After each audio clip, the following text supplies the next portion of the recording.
Larry Herb, Xbox Live's Major Nelson here with Pete Hines from Bethesda Software to celebrate Fallout 4. Pete, nice to see you. Good to see you as well. Now, you know I'm a fan of Fallout. When Fallout 3 came out, I played it over 100 hours, probably closer to 120, 130. So I know a lot of people are excited about Fallout 4. I'm really excited about Fallout 4. Tell us what we can expect with Fallout 4 in terms of some of the new enhancements. I mean, at the core, what's fun about Fallout is the basics, right? It's this world that gets blown up, and you emerge into this post-apocalyptic world that has its own unique vibe. There's post-apocalyptic is now a big thing in entertainment, and there's lots of different takes on it. Fallout has a very unique one. It's worse than I thought. You're suffering from hunger-induced paranoia. Perhaps I can whip you up a snack? So you take that setting and that tone and that vibe, and then you let the player loose into it and let them do whatever they want. And I think a lot of the stuff that we've added to Fallout 4 is building on, previous Bethesda Game Studios titles like Skyrim, like Fallout 3, and figuring out more ways to give the player choice. One of the things from Fallout 3 that everyone remembers was the crazy weapons you could craft.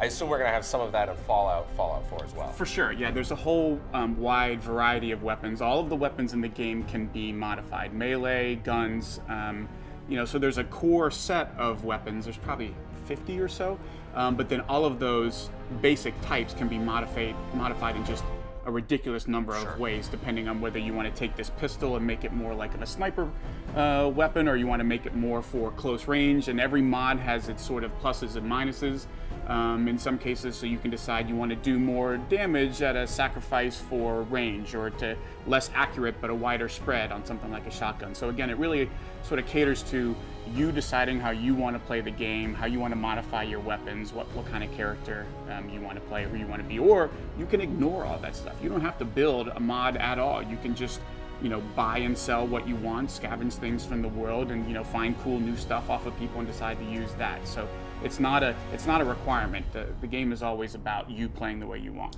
You mentioned mods, and mods are a huge part. A different type of mods are a huge part of Bethesda and PC gaming. Yep. And you guys were on stage at E3 this year announcing that mods are coming to Xbox One. That's really exciting. It's a big deal. It's something that Todd has talked about for years, since back on Morrowind in 2002, and wanting to. It's something we've always supported with all the BGS titles. To do it in a way that's easy. I get asked this a lot on social media and Twitter. This is not about, well, you have to have a PC and you have to do it yourself. The idea is you go to play the game, there's a menu option, you click on it, and there's just a bunch of stuff for you to download, and you click on the stuff that you want and you start playing a game with these new mods. So we want it to be a really streamlined, fun experience. There's still specifics that we have to work out. It's part of our post-launch plan, but certainly something super excited for our fans and to be working with you guys on. I want to reel it back a little bit and talk about the gameplay itself. The VAT system, a huge part of Fallout 3. Mm-hmm. What have you done to enhance the VAT system for Fallout 4? Well, the initial idea, and it was funny, the 7th anniversary of Fallout 3 was this past week or 10 days ago. Right. One of the things I remembered was Emil Pagliarulo, who's the lead designer of Fallout 3 and now Fallout 4, and Todd Howard, sort of acting out the idea of VATS before it was ever in the game, and they're sort of jumping around and freezing. and do this, and then the guy's head blows off, and the idea for VATS was always to kind of heighten the experience of combat and to make it a little bit more tactical, where it wasn't always in real time. With Fallout 4, you still have that ability, but they've pushed it a little bit so that it no longer stops time. In Fallout 3, when you hit the VATS button, everything would freeze until you made all of your choices. Sure. Now things move in kind of a slow time state, so you still have the ability to do tactical, but you can't just sit there and do nothing forever. Like, guys are still attacking you, they're still shooting you, the mole rat is still trying to eat you, so... The death claw. Right, so you've got time to be a little bit more tactical and strategic and figure out what targets you want to, aim for and what body parts you want to aim for, but there is a little bit of a time pressure there, which I think helps just keep up the intensity of combat, that it's not like you can just press it and kind of sit back and be like, okay, I have however much time I need, that, the game is still demanding you make some choices and take some actions, and so it keeps up the pace and intensity of combat.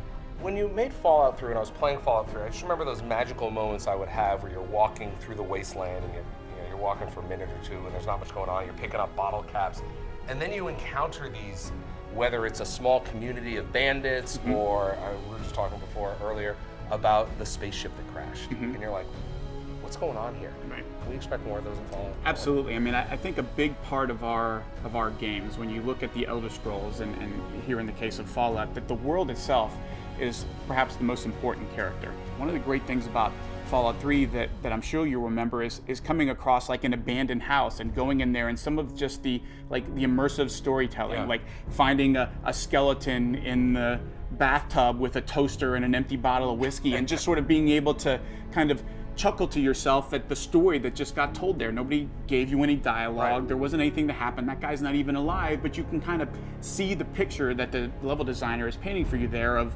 this person coming to their obviously intended demise. Right. There is so much stuff in our world. It's really mind-boggling, to the point where there's nobody on our team that knows everything that's in the game. There's simply too much. There's too much stuff. There's too many things that we've put into the game for anybody to know about all of it. So even for the devs, who are making and putting this stuff in, they still find things that surprise them. And I think that's part of the fun, is finding these stories, these characters, these factions, and experiencing them. And they're all sort of standalone experiences that make the game more fun and make you feel rewarded for exploring and finding these things that are out there.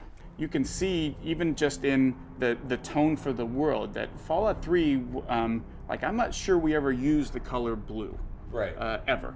And I'm exaggerating slightly, but not a lot. Like, it was a very intentionally dark, gray, depressing, and you'll notice Fallout has got more color, that there's more there's opportunities for blue sky, and it's got this different feeling of not everything is horrible and how are we ever going to make it, but the idea is that this is now home for these people, and the world that was is almost kind of irrelevant to these folks. Their reality is, yeah, this is where I live, and like, this is my life, and we're going to make the best that we can of this. And so you get those little glimpses of color and almost a feeling of, I don't know if hopeful is the right word, but it's a little bit more, it's not quite as pessimistic and dark, I think, as you saw in Fallout 3. Well, what are some of the innovative areas that you looked at? Because you certainly could have said, oh, hey, we've got this great blueprint for success with Fallout 3, which was tremendously successful.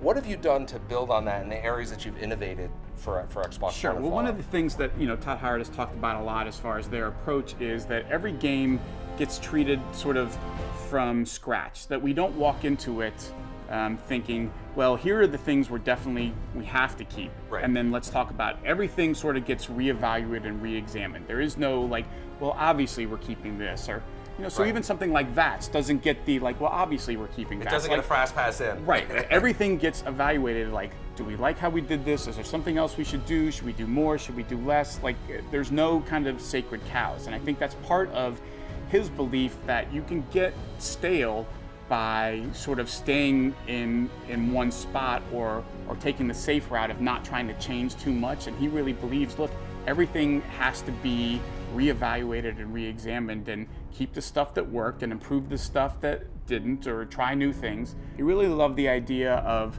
looking at games like Minecraft, which I'm pretty sure you're familiar with. Yes. And how much people love just jumping in and taking the world and recreating it in their image, and him thinking like, well, we already do crafting, and the team wanting to say, well, what could we do so that it's not just a scope for your gun or a larger clip for your 10mm, but like, your house isn't just a house that we give you, like, it's a space that we say build whatever you want, and not like, well, press this button on a menu and then walk away, and when you come back this house will have magically appeared. Like, no, you do it. You put the walls down, you put the floor down, decide what kind of roof you want, what furniture is going to go in there, and doing that all in real time in these predefined places, which are, by the way, all over the world. It's not like the entire world can be built, but there are big, large areas all over the world that you can decide, what, this is a spot that I'm going to try and rebuild and do some stuff to, and you can, again, do that or not, but the ability to do that, and like, just how crazy you can go at that, I think is difficult for you to appreciate until you get into the game and you start to realize, like, oh, I might mess with this, oh, I might mess with that, and next thing you know, you haven't gone anywhere in the last 3 hours because you're building pumps for water and stringing up power for generators because you just wanted to hook that TV up to something and see what happens when the TV gets power.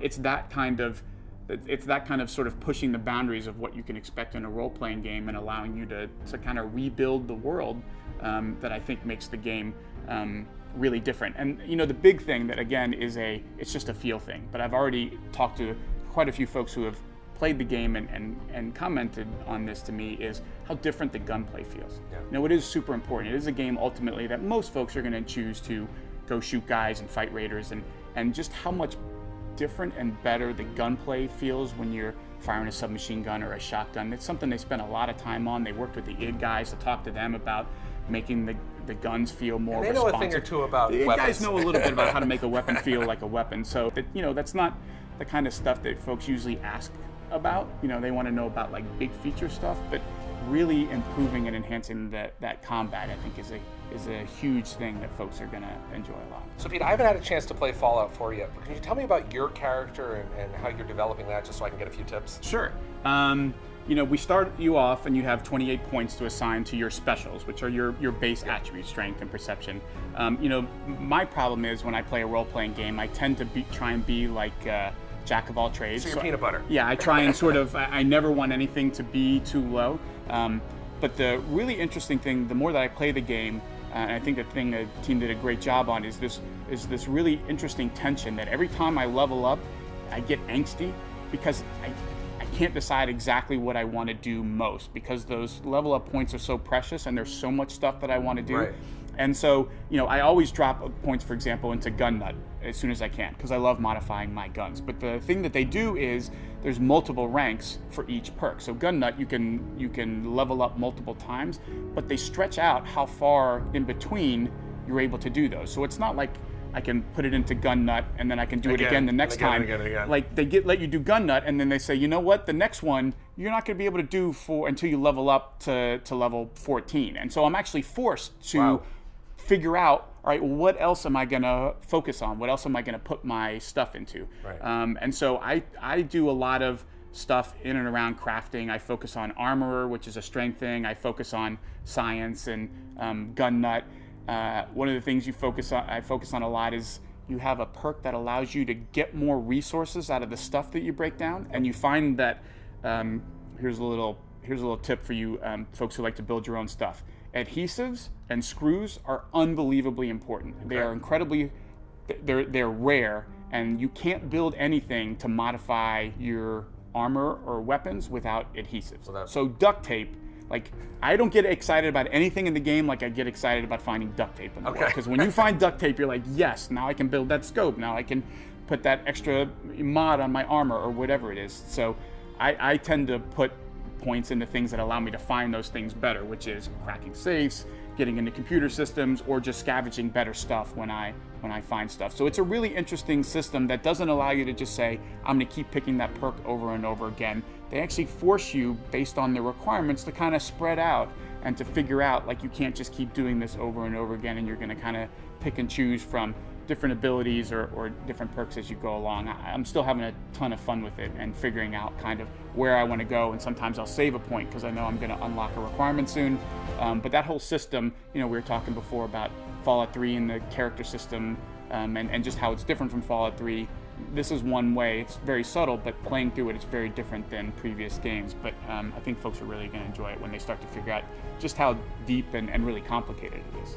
Well, much like Fallout 4, this interview could go on for many, many hours, so I'm going to let you go. Pete Hines from Bethesda Software, congratulations to you and the team on shipping Fallout 4, and thanks for watching.